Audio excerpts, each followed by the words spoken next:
পড়ছি শুভ্রা চক্রবর্তী। বিশেষ খবর। আবগারি নীতি কেলেঙ্কারি মামলায় দিল্লির মুখ্যমন্ত্রী অরবিন্দ কেজরিওয়ালকে ইডি গ্রেপ্তার করেছে। এই গ্রেপ্তারের বিরুদ্ধে আম আদমি পার্টির আবেদন নিয়ে আজ সুপ্রিম কোর্টে শুনানি হওয়ার কথা। নির্বাচন কমিশন ইলেকটোরাল বন্ড সংক্রান্ত বিভিন্ন তথ্য তাদের ওয়েবসাইটে আপলোড করেছে। লোকসভা নির্বাচনের জন্য তৃতীয় প্রার্থী তালিকা প্রকাশ করেছে বিজেপি ও কংগ্রেস।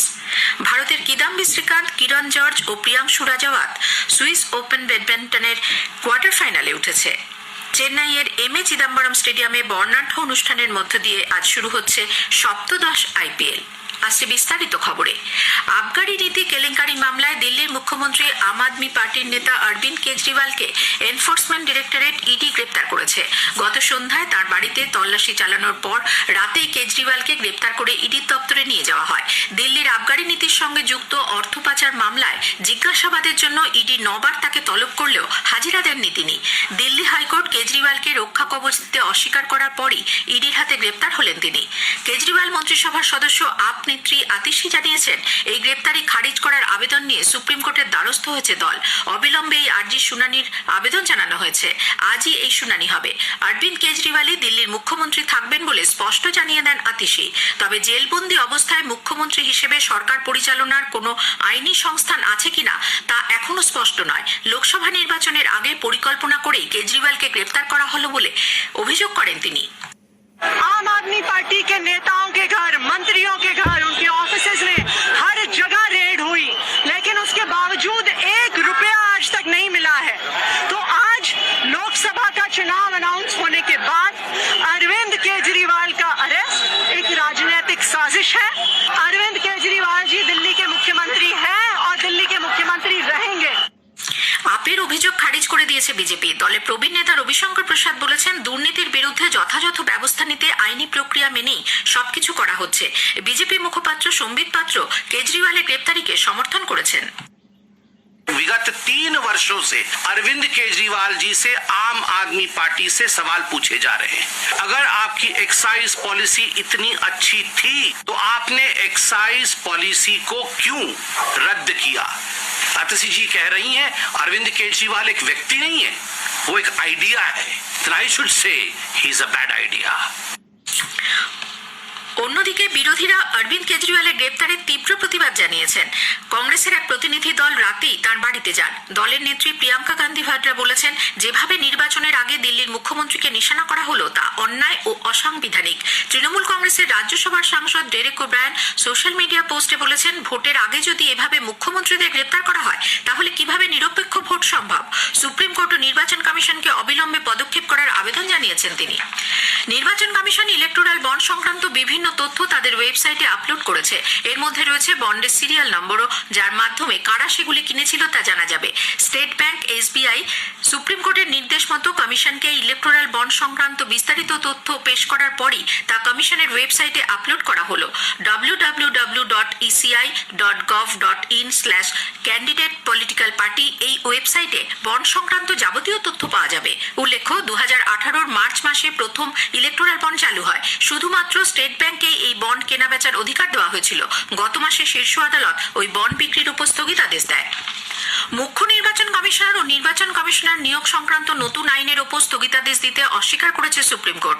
মুখ্য নির্বাচন কমিশনার এবং 2 নির্বাচন কমিশনারের নিয়োগ, চাকরির শর্তাবলী এবং মেয়াদ সংক্রান্ত আইন 2023-এর ওপর স্থগিতাদেশ চেয়ে দাখিল করা একগুচ্ছ আবেদনের শুনানি চলাকালীন গতকাল বিচারপতি সঞ্জীব খান্না ও বিচারপতি দীপঙ্কর দত্তের বেঞ্চ জানিয়েছেন, সামনেই লোকসভা ভোট, এমন সময় এই আইনের উপর স্থগিতাদেশ দিতে পারে না শীর্ষ আদালত। নির্বাচক কমিটির সদস্য কারা হবেন সে বিষয়ে সাংবিধানিক বেঞ্চের রায় কিছু উল্লেখ নেই। নবনিযুক্ত নির্বাচন কমিশনার জ্ঞানেশ কুমার এবং সুখবীর সিং সান্ধুর বিরুদ্ধে কোনো অভিযোগ নেই বলেও সুপ্রিম কোর্ট জানিয়েছে। বিকশিত ভারত নিয়ে হোয়াটসঅ্যাপে বার্তা পাঠানো অবিলম্বে বন্ধ করতে কেন্দ্রীয় সরকারকে নির্দেশ দিয়েছে নির্বাচন commission.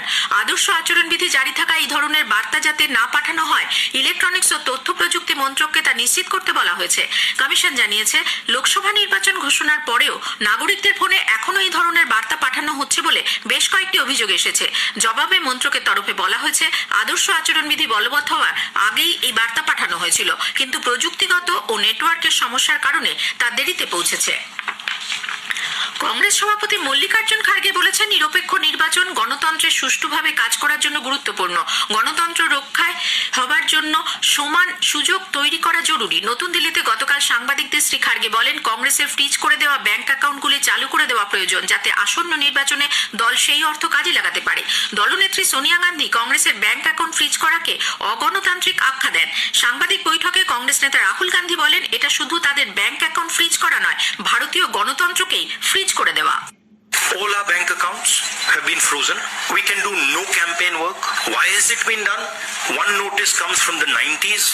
Another notice comes from 6-7 years ago. Quantum amount, 14 lakh rupees, and punishment, our entire financial identity. So what sort of a democracy is this?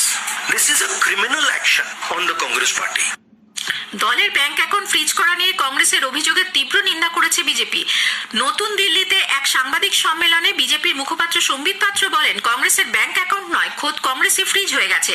BJP নেতা রবিশঙ্কর প্রসাদ বলেন, আদালত, নির্বাচন কমিশন এবং সংবাদ মাধ্যমকে কালিমা লিপ্ত করছেন রাহুল গান্ধী।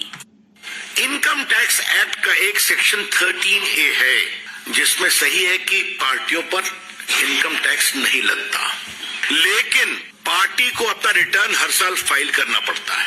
ये जो चिल्ला रहे हैं, 6-7-21 को असेसमेंट ईयर 18-19 के लिए ऑर्डर पास हुआ कि उन्होंने रिटर्न फाइल नहीं किया था, तो रिटर्न फाइल नहीं किया तो एग्जम्पशन खत्म हो गया। एग्जम्पशन खत्म हो गया तो 105,17,29,635 रुपए का डिमांड रखा गया। सोनिया जी, आज आपने दुनिया में भारत के लोकतंत्र को बदनाम किया है। এই খবর প্রচারিত হচ্ছে আকাশবাণী থেকে। লোকসভা নির্বাচনের জন্য কংগ্রেস তৃতীয় প্রার্থী তালিকা প্রকাশ করেছে। তালিকায় 22টি আসনের প্রার্থীদের নাম ঘোষণা করা হয়েছে। এর মধ্যে রয়েছে পশ্চিমবঙ্গের 8টি আসন, মুর্শিদাবাদ ও মালদার 2, পুরুলিয়া, বীরভূম, রায়গঞ্জ এবং কলকাতা উত্তর। বহরমপুরে প্রদেশ কংগ্রেস সভাপতি সাংসদ অধীর রঞ্জন চৌধুরী ও জঙ্গিপুরে রাজ্যের প্রাক্তন মন্ত্রী আব্দুস সাত্তারের নিকটাত্মীয় মোর্তাজা হোসেনকে প্রার্থী করা হয়েছে। মালদা উত্তরে মুস্তাক আলম এবং মালদা দক্ষিণে গনি খান চৌধুরীর আত্মীয় ঈশা খান চৌধুরী প্রতিদ্বন্দ্বিতা করবেন। কলকাতা উত্তরে প্রার্থী হচ্ছেন প্রদীপ ভট্টাচার্য। এছাড়া পুরুলিয়ায় নেপাল মাহাতো, বীরভূমে মিল্টন রশিদ এবং রায়গঞ্জে আলী ইমরান রামজের নাম ঘোষণা করা হয়েছে। এছাড়াও রাজস্থান ও তেলেঙ্গানার 5টি করে আসন, মহারাষ্ট্রে 3 এবং পুডুচেরি লোকসভা আসনে কংগ্রেস প্রার্থীদের নামও এই তালিকায় স্থান পেয়েছে। কংগ্রেস গতকাল অরুণাচল প্রদেশের বিধানসভা নির্বাচনে 34 জনের প্রার্থী তালিকা প্রকাশ করেছে। লোকসভা নির্বাচনের প্রথম দফায় আগামী 19শে এপ্রিল রাজ্যের 2টি লোকসভা ও বিধানসভা আসনে ভোট নেওয়া হবে। মুক্ত বিধানসভা আসনে বিজেপি প্রার্থী ও মুখ্যমন্ত্রী পেমা খান্ডুর বিরুদ্ধে কংগ্রেস সানে ফুন্টুসককে টিকিট দিয়েছে। এদিকে বিজেপি 60টি বিধানসভা আসনে তাদের প্রার্থীর নাম আগেই ঘোষণা করেছে। কেন্দ্রীয় প্রতিমন্ত্রী এল মুরুগান তামিলনাড়ু নীলগিরি লোকসভা আসন থেকে প্রতিদ্বন্দ্বিতা করবেন। এদিকে তেলেঙ্গানার প্রাক্তন রাজ্যপাল তামিলিসাই সৌন্দররাজন চেন্নাই দক্ষিণ আসন থেকে ভোটে লড়তে চলেছেন। উল্লেখ্য, বিজেপি গতকাল আসন্ন লোকসভা নির্বাচনের জন্য 9 জনের তৃতীয় প্রার্থী তালিকা প্রকাশ করে। তামিলনাড়ু রাজ্য বিজেপি প্রধান কে আন্নামালায় কোয়েম্বাটোর লোকসভা আসন থেকে প্রতিদ্বন্দ্বিতা করবেন। এর আগে বিজেপি লোকসভা নির্বাচনে 267 জনের নাম প্রকাশ করেছিল।